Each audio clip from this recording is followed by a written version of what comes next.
We're back, baby, Welcome back, to your best buddy Spookies. BBS. Yeah, I do enjoy this sign a lot. I didn't So, say BBC this time. There's plenty of time. There's plenty of time for that. Welcome back to your favorite talk show.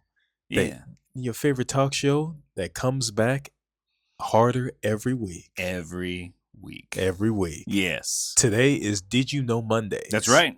Where we talk about 10 facts that you probably didn't know. Maybe you did.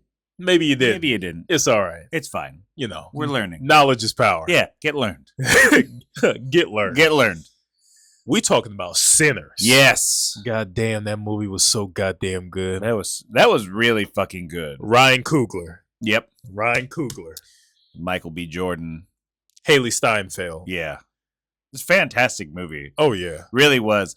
It was one of those movies I was a little worried with the amount of praise that he was getting. That it was going to be overhyped, but No. yeah, I think it lived. I think it was spot on. I remember when Ryan Coogler first announced he was making a vampire movie, like a couple years ago. I'm thinking it's going to be more of an action movie. So I was like, oh, kind of Blade style. But then as we got closer, I said, oh, he doing something different. And Sinners, top notch. Yeah, it definitely. It was an experience. It was an experience. The Yeah. music is great. There's a Yeah. scene in there as it transitions from all the different musics. That shot was beautiful. Yeah. And this really kind of gave me a bit of a Dusk Till Dawn kind of vibe, with obviously without strippers Yeah. And feet. and Feet sucking. feet drinking. Yeah. Drinking booze off of feet. Yeah. Yeah. He cast himself. We for that didn't role. have feet drinking, but we did get a little freaky. We did get a little freaky. with practical effects too. That was Yeah. not CGI. That was wild. That was consensual. Before we get derailed, Yes. we about to hop into these 10 facts. Yes. You go first. I'll go first. Fact number 1 about Sinners. Fact number 1. Let's do it. Some of these are kind of long. Okay. Too bad. It's particularly significant that Remick, the main bad guy. the main bad guy in this Main one, bad guy. he's introduced fleeing from the Choctaw Hunters, and this movie is set in the historic Choctaw homeland. There's a lot of history of cooperation between the Choctaw, Native Americans more broadly, and the Irish specifically. The Irish potato famine occurred about 16 years after the Choctaw, Cherokees, Chickasaw, were forced to do the whole Trail of Tears. Knowing tragedy and hunger themselves, the Choctaw and Cherokee survivors donated hundreds of dollars to support famine relief. Oh, damn. In 2017, Ireland erected the Kindred Spirits sculpture in acknowledgement of friendship between the two peoples, with a companion sculpture called Eternal Heart installed on Choctaw land in 2024. So, Oh, damn. That's recent. Yeah, like 2 years ago. That's recent. A year ago? Oh. God, I don't fuck. Jesus. When the coronavirus pandemic began in 2020, and the Navajo and Hopi, I hope I said that right, Yeah. nations were hit especially hard, Ireland set a $2 million donation, accrediting it to the Choctaw kindness in their time of need. Oh, damn. So there's a little bit of a longer one, Yeah, but I that just was pretty thought long. that was really cool because not only is it like it just adds a little bit more depth to the introduction Yeah. of Remick's character. Just there's a lot of shit going on in the world. Yeah. So it's like, hey, I saw this, I read it, I was like, hey, here's some good shit. See, that was pretty good. Some good shit. Fact number 2. Number 2.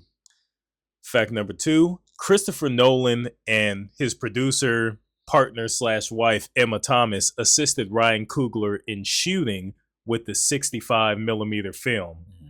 Because Christopher Nolan, as you know, that Christopher Nolan gets shit done. Yeah. And I'm happy that Ryan Coogler went to him for assistance, especially since Christopher Nolan has shot all these amazing ass movies. Some Yeah. of them all in IMAX cameras, like his new movie, The Odyssey, that's coming out. Oh, yeah.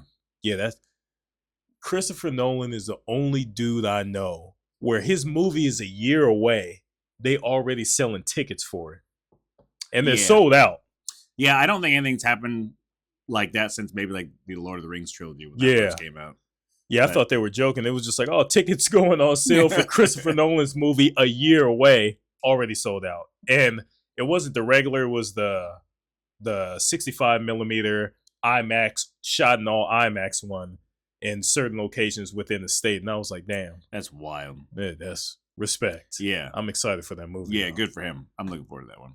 Next fact. Number 3. Here's another long one. Oh, damn. We're doing it anyway.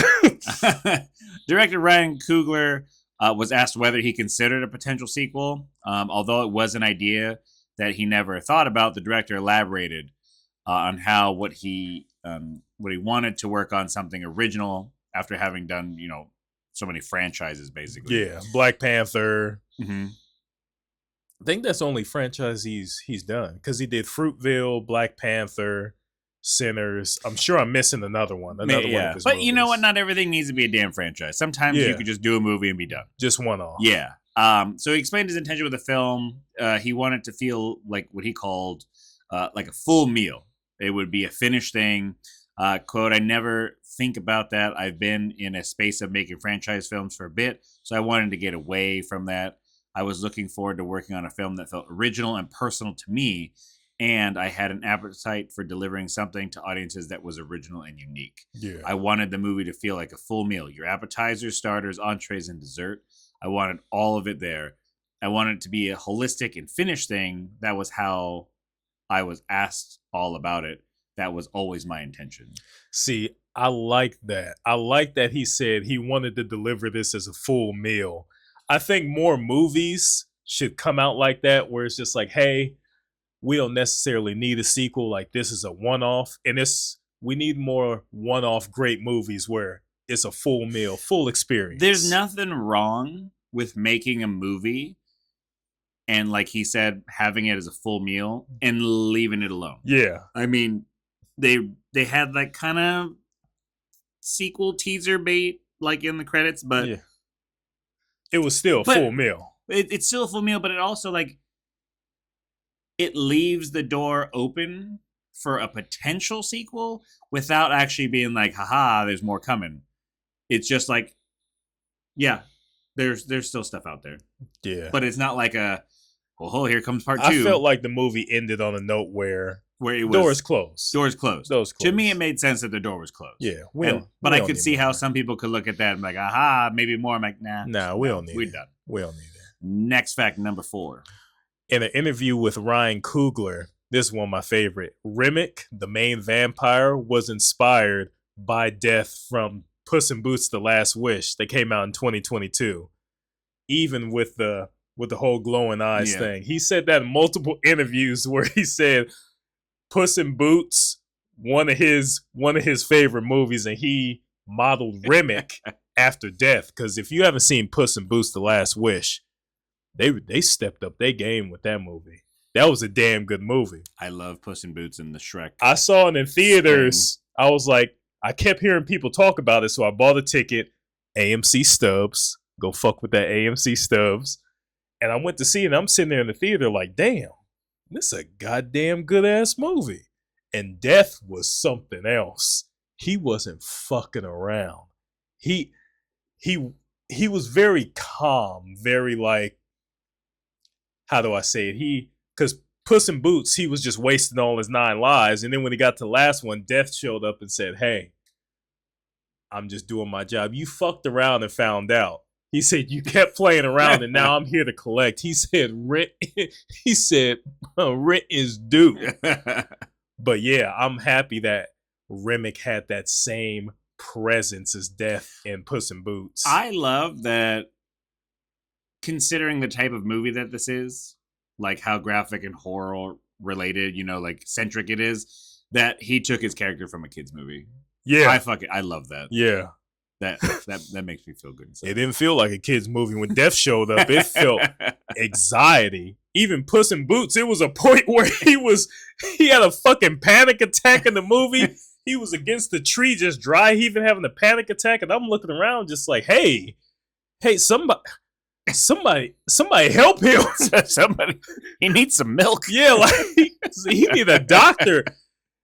If you have ever had a panic attack or anxiety, if you have ever experienced that before, seeing Puss in Boots go through that in that movie, I said, hey, I felt for him.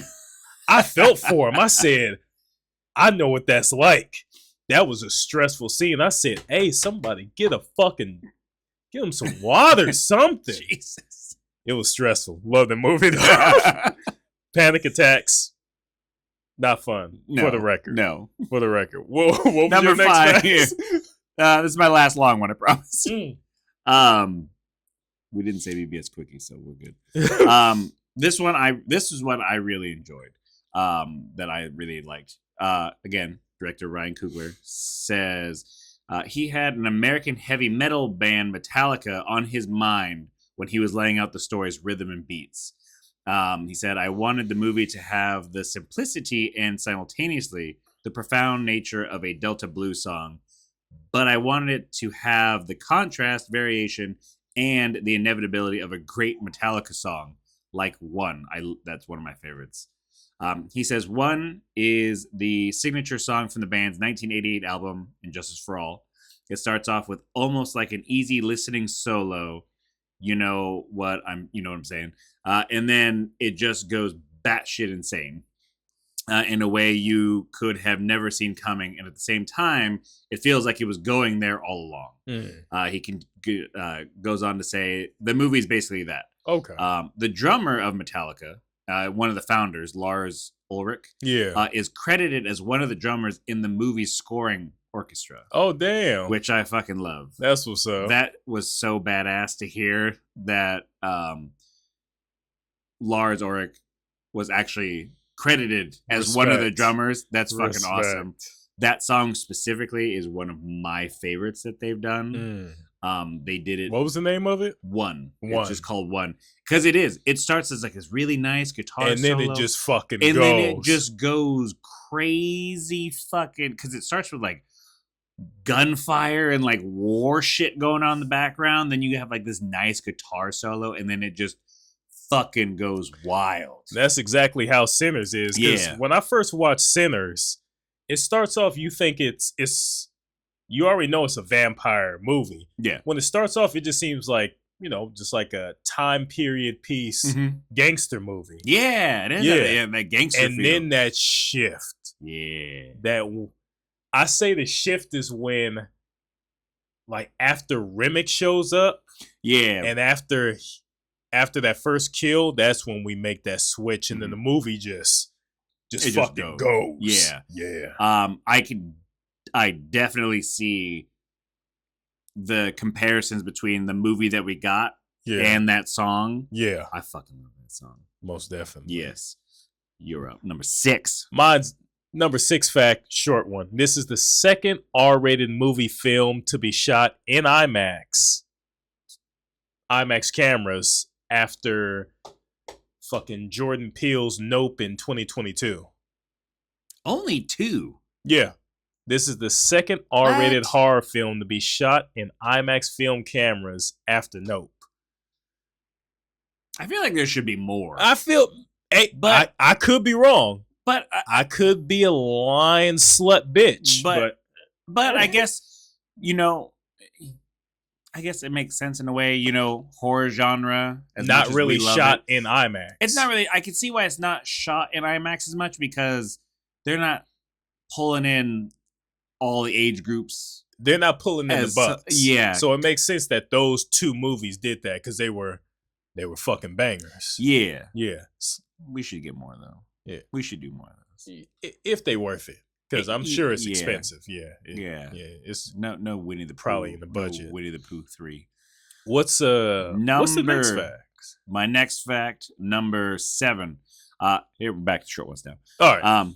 Director Ryan Coogler said that 2 of his biggest influences for this film were From Dusk Till Dawn and The Faculty, both directed by Robert Rodriguez. I love The Faculty. The Faculty is great. Classic.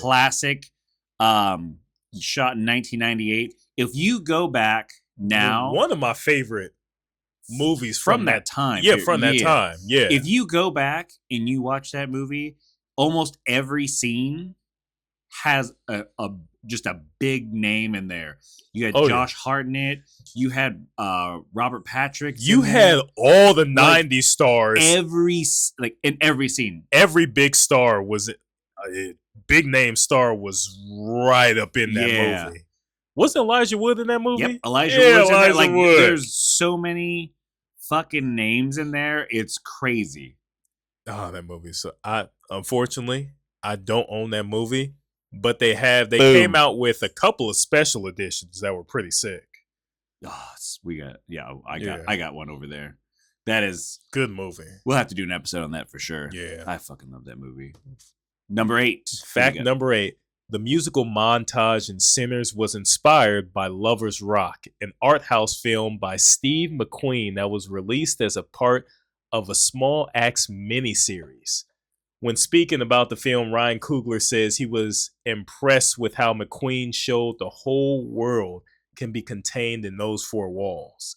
So that scene in Sinners when we just got that crazy shot of just the music through the generations, future, past, and everything, inspired by that. That is probably my favorite scene. From a movie in a long time. In a long time. It was so beautifully shot. It was so fluid and smooth. All the way through. I remember because my wife and I were watching this movie. We both loved it. And we were both watching that scene. And after that scene was done, we were just like, that was fucking cool. Yeah. That was so fucking well done and well shot. I forgot the guy's name, the main blues singer.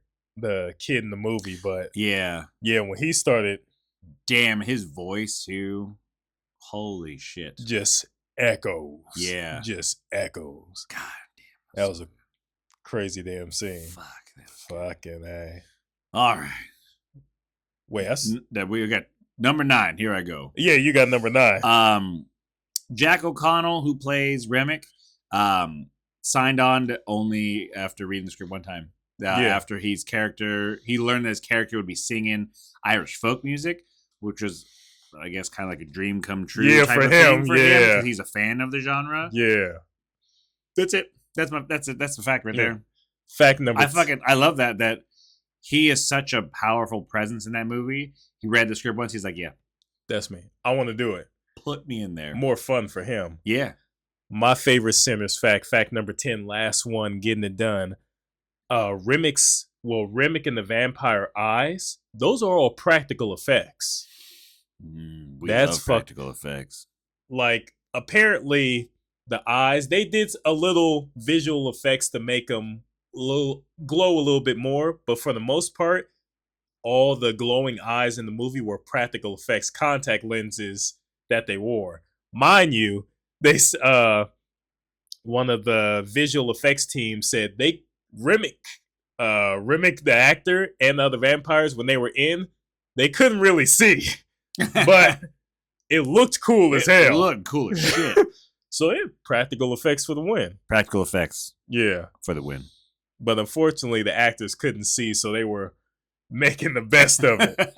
But I like the fact that they took that from Puss in Boots, and it really sets the vampires apart in Sinners, because just those glowing eyes is just... Yeah. Where they just piercing through the darkness throughout the movie is just... Yeah. That's one thing I really enjoyed about that, too. Like, it's a very subtle thing, and you're just like, you see it, and you're like, oh, shit. It's just so fucking cool. Kind of reminds me a little bit of Daybreakers. Like, when, like the scene where I think they were saying, like, they're standing at the subway station and the train comes by, blocks out the light, and their eyes just kind of start flickering. I was like, oh shit. That's what I like. Well, and that was your 10 facts about Sinners you didn't know. Your Did You Know Monday episode from your best buddy Spookies. You already know. You got learned. We got to get that signed too. We'll get one thing I will say, if you haven't seen Sinners, it's streaming right now on HBO Max. In the highest quality. But if you want, and what I recommend, go buy Sinners go buy that physical media. Go buy the 4K version. I'm upset that, and I knew it was going to happen. The Steelbook sold out, Instantly. and it's on like a wait list. Oh yeah. I want the Steelbook. I got that but bit. I'm about to just give in and just get the 4K because I bought that damn Steelbook as soon as they announced and pre-orders went up. I said, this shit about to sell out. I went on Amazon so fast, I said, pre-order. Done. Yeah, I wanted to get it on Steelbook, but hadn't seen it at the time. So I was like, I'll just wait and see. Wife and I watched the movie, and I was like, yeah, I see why it sold out. It sold out, then came back and sold out again. I missed out the part where it came back because every time I've looked, it's just been fucking sold out. Yeah, because when it first just need the happened, 4K. I checked and it said unavailable. We're done. Then it came back after it was in theaters for a while when it started getting the traction. Yeah. Then it came back and I don't. Yeah. Well, I would love the Steelbook. I'm cool with the 4K. Yeah. I'm not trying to shit on Steelbooks when I say I'll just get the 4K. Yeah, just get the Not all movies deserve Steelbooks, but this I think Oh, was yeah. one of them. Oh This yeah, was damn good. for sure. Yeah. But we're out of We're here. done here. We're that done was your here. episode. Let us know what you think about the fun facts. If you have fun facts that we didn't know that you thought we should know, it's like put that shit in the Go comments. watch Sinners. Try to chime in and chat with y'all every time. Go watch It's something Sinners. that- If you don't watch Sinners, Papa's gonna be upset. Yeah, don't make him upset. Don't make Papa upset. Don't piss him off. Don't piss me off. We're out of here. We're done. Smooches. Smooches. Mwah.